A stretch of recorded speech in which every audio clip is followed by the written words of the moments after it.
The finale of Westworld Season 2 is finally upon us. And to celebrate, I'm wearing cowboy boots. Giddy up. Ba-da-ba-ba-da-ba-ba. Hello, cowpokes. Welcome to Thumb Together TV. I'm Andrew Fantasia, and today we're going to be talking about Westworld Season 2, Episode 10, Together. This is the passenger, and it's the finale. That's it. It's over. Season 2 is over. It's done. We can go home. Curtains are closed. This episode, man, this took the whole confuse your brain storytelling method to a whole new level. I'm telling you. If Lost and Inception and the architect scene from The Matrix 2 somehow all fused together and became an amorphous blob, and that amorphous blob had a baby, that baby would be Westworld the passenger. My brain still hurts. After mulling it over in my brain all night, I think I get the majority of what happened, so I'll try to discuss it here to the best of my ability, but there's going to be stuff where even I'm just like, you know what? Question mark. Well, I did that backwards. There we go. When we start off, Dolores meets up with Bernard and with William, and the three of them come to this hatch in the ground that leads to another facility. William decides, hey, you know what? I'm finally here. I found the door. I found my purpose. I don't need Dolores anymore. I don't even know who this Bernard guy is. So he takes out his gun and he goes to shoot Dolores. The bullets hit her, but she just keeps coming at him and she's just like, hey, this ain't no thing. Getting shot is nothing. And the last bullet he fires was the same bullet Teddy used to kill himself, and it's all messed up and like crushed. So it causes his gun to backfire and his hand gets all messed up. So he's down for the count for pretty much the rest of the episode. He's just like, my hand! Why do I keep getting hurt? Now, I understand the gun backfiring when he used that Teddy bullet, but my first question today is one thing that I really didn't understand, and it's probably a question that has an answer that's obvious in the episode, and you all watching probably know the answer, but this just went over my head. I really don't get this. My question is, why was Dolores bulletproof in this scene? This time you actually saw the bullet go in and like blood squirt out. So it wasn't like he had blanks in his gun or something. I don't know. Unless she's packing squibs. I really don't understand what happened here. And if you know, please chime in. Let me know. Why is Dolores bulletproof here? This really bugged me. Regardless, she stops them bullets just fine, and she takes Bernard down into the Forge, which is probably the creepiest lab we've seen so far. And there's drone husks all over the place, and there's water to cool everything. And the Forge is essentially a computer which holds all of the guest data. So every guest who has ever gone through the park, the recipe for their potential clones is stored here in the Forge. And I think Dolores said the number is at about 3 million guests. So there's 3 million recipes waiting, stewing in this Forge. Meanwhile, everybody is headed for the Valley Beyond because we know shit is going to go down there. The Ghost Nation's going there. Maeve's group is going there. Delos is also going there. That means Charlotte Hale and her goon squad are shooting up every host that they come across. Maeve's group is going through the forest, and a dune buggy stops, and a bunch of guys pull out, and they're like, hey, you're not authorized to be here, ba-bang, ba-bang, ba-bang. And they're all hiding in the bushes, and they have to run, but they need somebody to draw the fire. And at first, Hector's going to do it, because it's Hector, because he loves Maeve, and he's like, of course, I'll do this for you. But then who steps up but Lee effing Sizemore? And he's like, no. I'm going to redeem myself for everything I've put you people through. Give me your gun.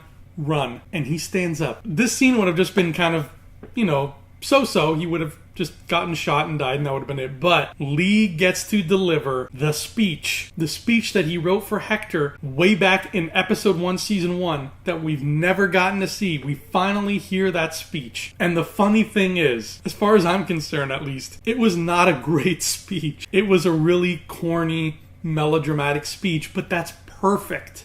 That is perfect, because that's exactly the kind of thing Lee Sizemore would write. Because that's the kind of guy he was. So the fact that he goes out in this blaze of glory with his own speech, and it is so much a Lee Sizemore speech, yes. What a perfect death for that character. He'll be missed, but not really. Now, Dolores has in her possession 2 processing units. She has Teddy's, which she took out of his head, and she has Abernathy's. And Abernathy's is the key that opens the Forge, which is an answer to our question, why was Abernathy important? So she uses Abernathy's processor, she puts it in the computer, and it opens up and gives her access to the whole Forge. And when she does that, This opens the door. And what is the door? It's not a metaphor this time, surprisingly. It is a literal tear in the fabric of reality, which is the coolest thing. I don't even know the science of how this thing is supposed to work, but it's this giant column of etherealness, and on the other side of that column is just a very verdant, beautiful meadow. And the hosts are the only ones who can see it because they're computers. The humans can't see shit. But if the hosts enter this door, it's positioned right on the edge of the cliff of the valley beyond. Their body will obviously fall off the cliff and die, but their code will carry on and live on in this virtual utopia where they will be safe from human interference. Now, you want to talk about a heaven metaphor. It doesn't get much more heavenly than this. The idea that heaven, paradise, utopia, whatever you want to call it, it could be as simple as this simulation. And yes, our bodies have fallen off a cliff and shattered to pieces and they are no longer functional, but we, us, the souls inside of us, are just living life happy, serene, in a very beautiful looking location that's not physically real, but it's real enough to serve a purpose. The questions and philosophizing and debates could rage endlessly if you talk just about this little world beyond the door. Jonathan Nolan and Lisa Joy have referred to this world as the sublime. So a bunch of people are now in the sublime. But Dolores isn't into this whole sublime thing because, as far as she's concerned, it's another human-constructed lie. Even though Ford built it with the best intentions, she's not having it. So she decides she's going to delete the sublime, while at the same time flooding the forge so as to destroy all of those human data files. Then they enter the computer with those head things. I always have to remind myself that this is something only a robot can do, and it's just interfacing with a computer. Because if you think a human can experience this thing, then you'd be wrong, I think, and it would just mess you up even more. But they go into this computer world where they meet the system itself. And the system itself takes on the form of Logan Delos, and they are shown around inside the construct that is James Delos, all the data they've collected on him. A bunch of big reveals get dropped in the scene. The reason the clones don't work is because they're too simple. The system says that humanity is much simpler than it originally thought. It's a bit more animalistic than we all thought. Rather than all these complex, emotions and triggers and improvisations and forking decision paths that went into building the hosts. With the humans, it was much more, here's how they're going to be. Here's how Delos acted when he was in the park, so he's always going to do this. And it's a matter of base animal instinct. I want to survive. I want to eat.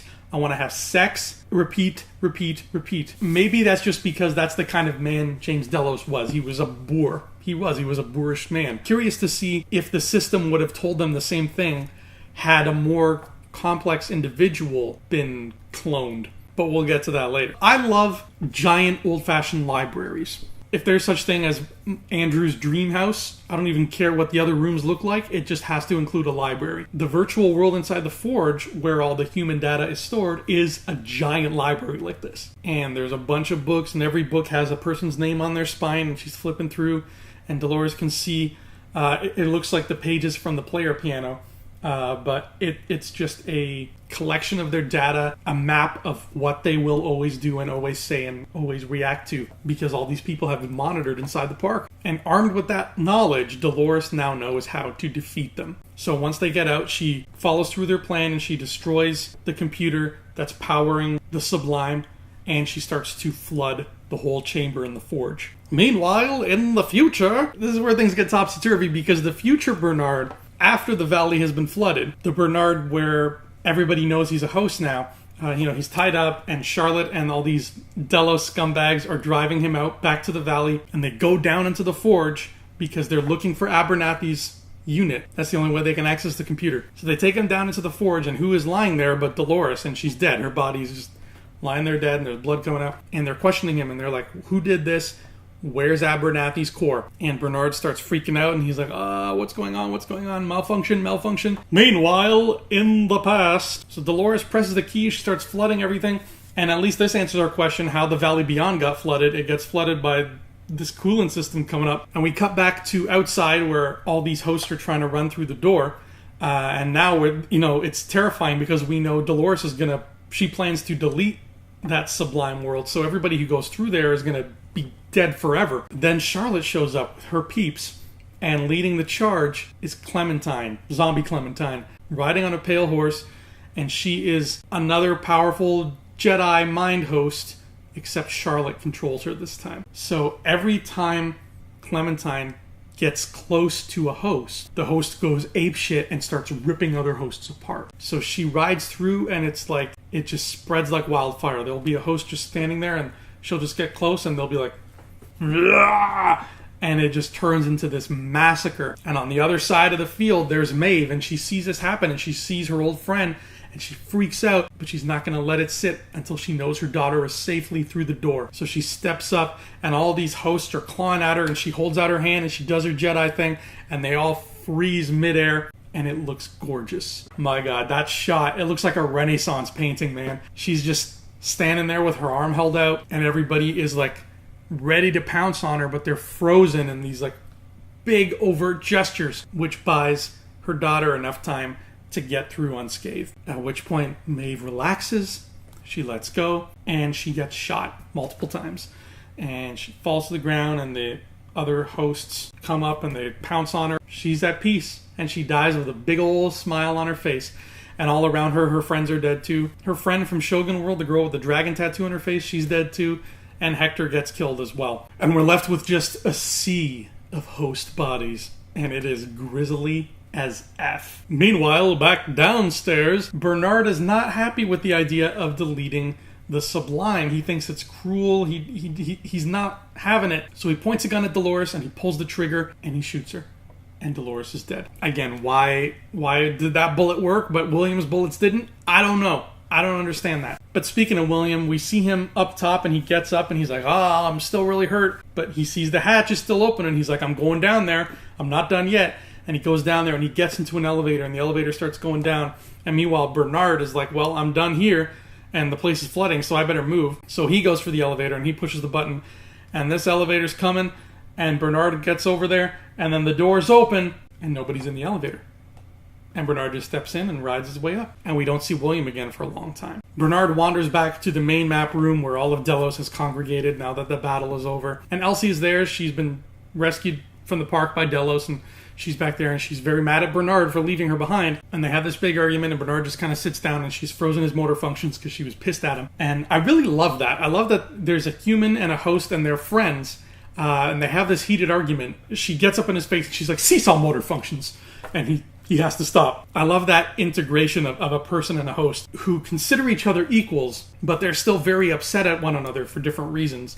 Shannon Woodward, she delivered that line really well. Just, she's pissed, and she's yelling at him, and she's getting in his face, and he's like, "Well, you have to understand." And she's like, "Oh, seesaw motor functions." And he stops because he has to.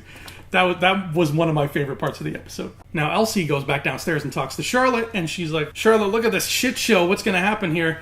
You're going to have to keep all this quiet. It's going to be hard." And Charlotte's like, "Well, do you think you can keep quiet for me? Because if you can, I smell a promotion in your near future. Wink, wink." And Elsie's like, maybe if I get what I want. Because I'm pretty mad right now, so I'd be down for that. But then Charlotte pulls an about face, and she's like, "You know what, though? I haven't just been watching the guests and the hosts. I've also been monitoring you, the employees. And I know you. And I know that you won't play ball when push comes to shove. So, bye." And she shoots Elsie. And I'm like, whoa, that was dark. Elsie got shot point blank, and she's dead. And that really upset me because I like Shannon Woodward a lot. And Bernard sees this, and something snaps in him. And he has this conversation with Ford, who he conjures back up, and he's like, help me make things right. And this Ford vision says, well, we've already gotten that started, so don't you worry. And this is where we get the big twist here, the big reveal. And this really hurt my brain in a lot of different ways, so I'm going to try to walk through it, but I think it's simpler than I'm making it out to be. At some point in time, not sure when, Bernard decided to rebel against the humans, so he built a clone body, just a body, of Charlotte Hale. Over time, he's been collecting pieces and building it very slowly. And once he shot Dolores down in the forge, he took her processing unit and put it in this ready-to-go Charlotte Hale body so that Dolores could live again. And that way there'd be another Charlotte Hale running around who could be on his side.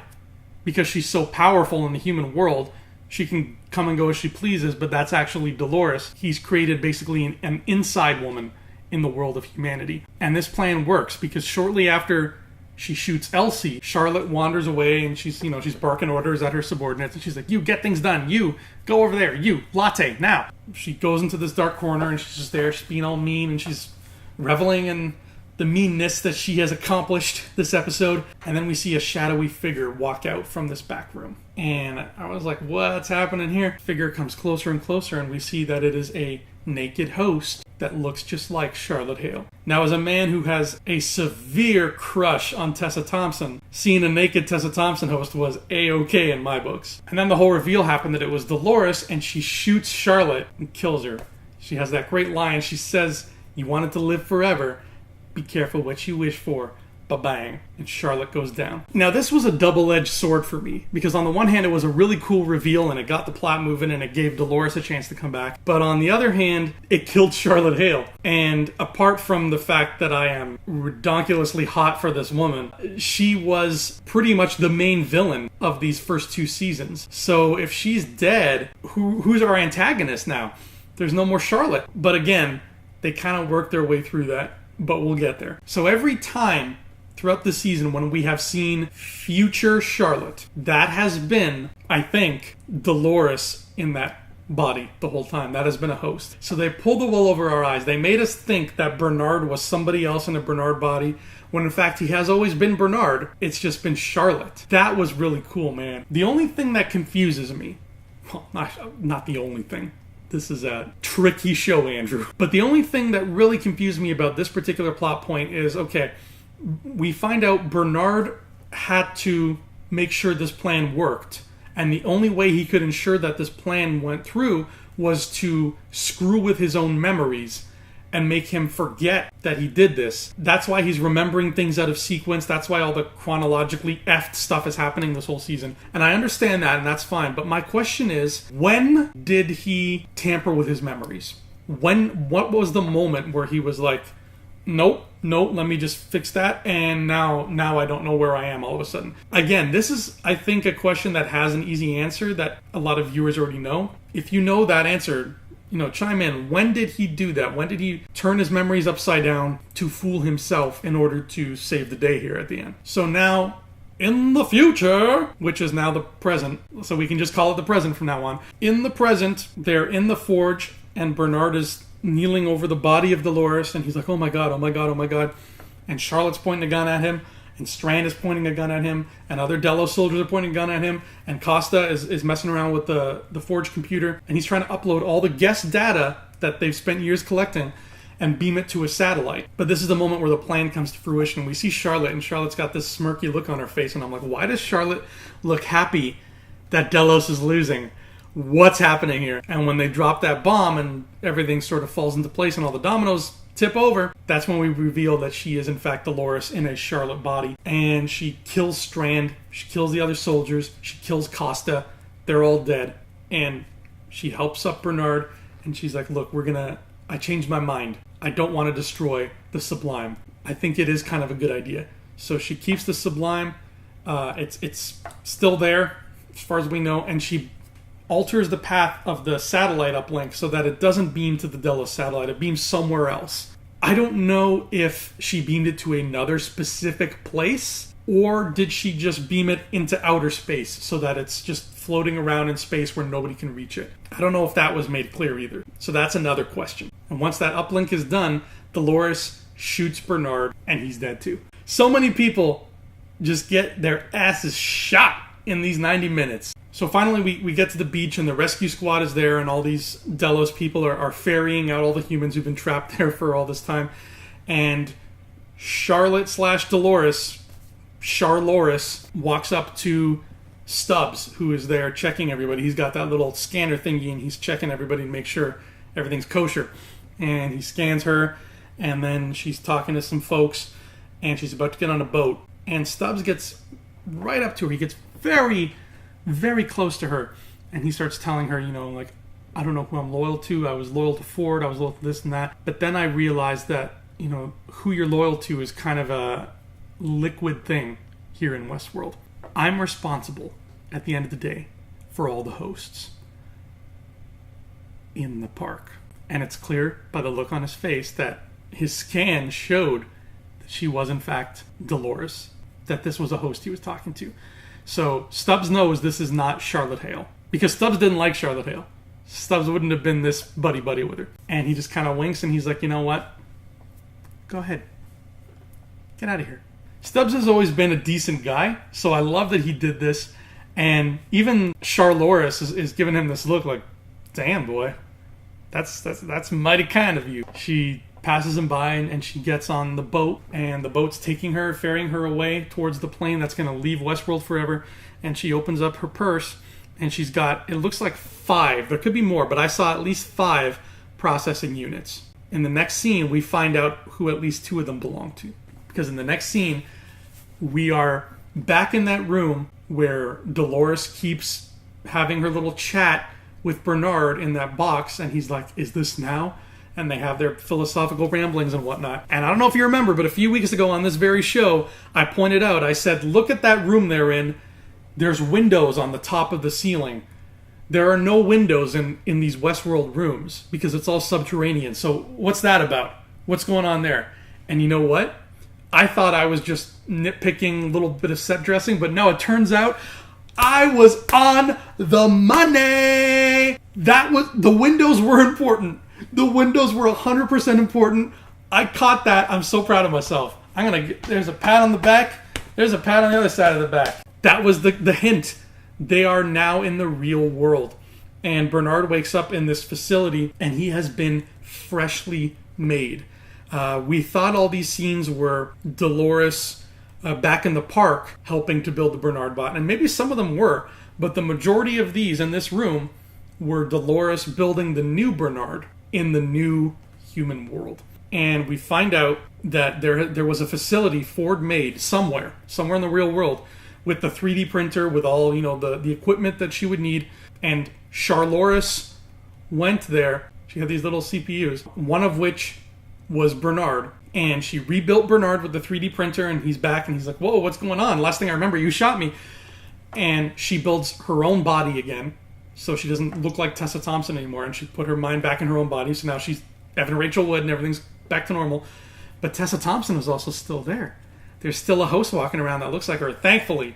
Because if I had to go without my girl Tessa in Season 3, there'd be some tears happening. But we don't know which host brain is inside Tessa. So that's a question for Season 3, is who's in there. One of the other processing units that she stole from the park was Teddy. And a beautiful thing that she did that is one of the most heart-wrenching moments of this whole episode was that she put Teddy's consciousness into the Sublime. And one of the last images we see is Teddy sort of appearing in the Sublime and looking around and being like, wow, this is a nice place, and living presumably the rest of his life in happiness in the Sublime. Oh, that was so sweet, man. That got me right here. So Dolores has this conversation with Bernard in this new facility. Looks like it's in the jungle somewhere or something. And she says to him, look, I want to kill the humans. That's just what I want. I want to take over the world, and you don't want to let me do that, but I respect you. I respect that we are two sides of this coin. I respect that you're a host with your own choices, so if I was a human, I would have let you die, but I'm not. So I'm going to let you live, and maybe you'll get in my way, and maybe I'll get in yours, but that's a problem for another day. In the meantime, welcome back. And she leaves with whoever is in the Tessa Thompson body, and Bernard is left he puts his clothes on, and he walks outside, and he enjoys the fresh air, and he exits this facility, and that's the last we see of him. Rewind back to the park. Rewind back to the beach where everybody was evacuating. Sylvester and Felix were there on the beach.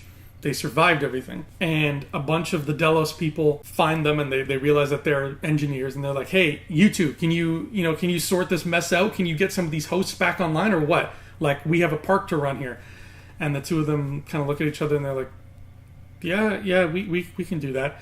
And meanwhile, we see that they're looking at the fact that there's a Maeve body lying there. Maeve is dead, but her core is still in there. So I think it's a safe bet that in season 3, those two are going to find a way to bring Maeve back. I mean, Tandy Newton is one of the 3 main characters on the show, and I don't think they're going to let her go that easily. Those 2 characters are going to bring her back in some way, shape, or form. Faux show. Also on this beach, they have a medical tent set up, and one of the Delos soldiers mentions, she's like, oh, there was a guy we found, and he was in pretty rough shape. And of course, we pan over, and it's William, and he's like, my hand still hurts. Every moment I live is agony. And that's where we end with William. Sort of. But we get a scene after the credits, which I wasn't expecting, and I almost missed it. I almost turned off the TV. But I was like, no, let me watch the credits through because there's nice music playing. And a scene happened. And all of a sudden, we see William get out of that elevator into the forge. And I'm like, whoa, okay. So what's the deal here? He saunters into the forge, and when we see the forge, it's all flooded. It's covered in overgrowth, and there's sunlight streaming in through cracks in the ceiling. Time has passed, clearly. This is, let's call it a far future. I wouldn't go so far as to say post-apocalyptic, but a far future where the park is done. And in this far future, William walks into this run-down, overgrown forge. And who steps out of a alcove but a very sharply dressed version of his daughter, Emily, which I'm convinced is 100% a host that looks like her. His reaction was like the funniest moment of this episode as he takes this all in and then he sees her and he's just like, oh, fuck. And he approaches Emily and he's like, is this a simulation? What the hell's going on? She's like, nope, this is not a simulation. I promise. You are in the park. And she leads him into a room that is the exact same room where the James Delos clone was living out his loops over and over. And she sits him down in a chair and she's like, so how you feeling? How's this? How's that? And she says, I'm just going to ask you a few questions. And he's like, questions for what? What are you testing? And she smiles and she says, fidelity. And the look on William's face, and you realize that he's realizing he's a clone. And he has been living a loop. We don't know where the loop opens and where it closes, but he's been living through a loop for a very long time, and he's still living it even after the park has deteriorated. And that's horrifying. That's our final shot of the season, as William learns this dark, shocking truth. Now, where does his loop open and where does it close? Because this Emily bot asks him, how long have you been in the park? You know, when did you come into the park? And he's like, I don't know. And that's true. We, the viewer, we have never seen him enter the park. He's always been there doing stuff. So he's been on a loop. And the fact that he woke up in front of that same door with an injury and went into the elevator, that was just a coincidence, I'm assuming. That was just John Nolan and Lisa Joy trying to mess with our brains. But my big questions are, A, what does his loop look like? How long has he been running this loop? And B, what's the deal with this far future? Everything is like, how long in the future is this? Are we ever going to see this again? And, you know, now we go into season 3 armed with all of this knowledge, and it's going to be even crazier than it was before, because now we're probably going to be seeing this future timeline too, and it's going to be apocalyptic-ish, maybe? I don't know. But that was The Passenger, and my brain still hurts. But I had so much fun, and I loved it.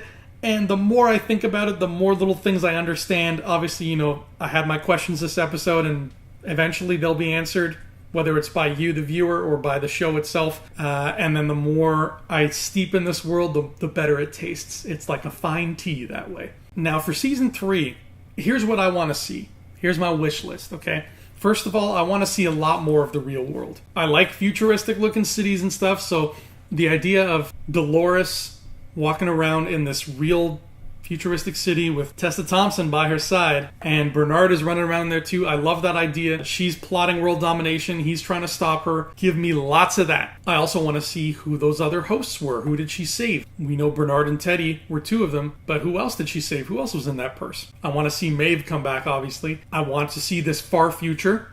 I want to know how that loop works that William is on and where this far future fits and what happened to get to that point. The biggest thing that I hope we get to see is still more of the Delos parks. And here's what I mean by that. Yes, the main story has moved on to the real world now. However, despite all the shit that went down, Westworld is still planning to operate. They're not closing the doors. This was damage control, and now it's going to be business as usual for them as far as they're concerned. You can't tell us, back at the beginning of the season, that there are at least 6 parks and then just leave us hanging and never show us the parks again.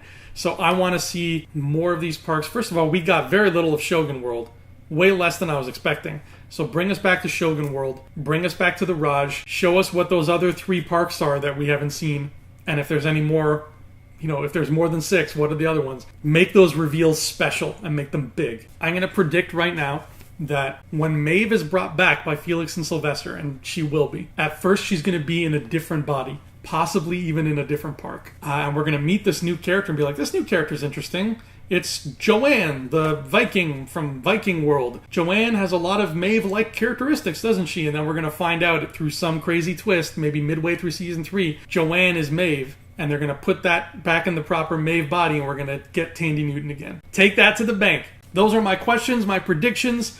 Season 2 is over. What a ride this has been. My last request for season 3 is that I don't have to wait over a year for it. I know HBO likes to take their time, but the wait between 1 and 2 was very long. It'd be nice to be able to set my clock and know that, next April, Westworld will be back. But I want to extend a very special thank you to all of you who've stuck by me for these 10 episodes, who've sat and listened to me prattle on and wonder and try to capture all this show's natural splendor, because it has so much. So thank you for watching. Thank you for being a part of Thumb Together TV's Westworld experience. You can find me on my channel reviewing movies, talking about entertainment news and all kinds of other fun shit. But in terms of Westworld itself, I'll see you here the next time that we get to visit these wonderful, wonderful parks. So until that time comes, my dear friends, these violent delights have violent ends.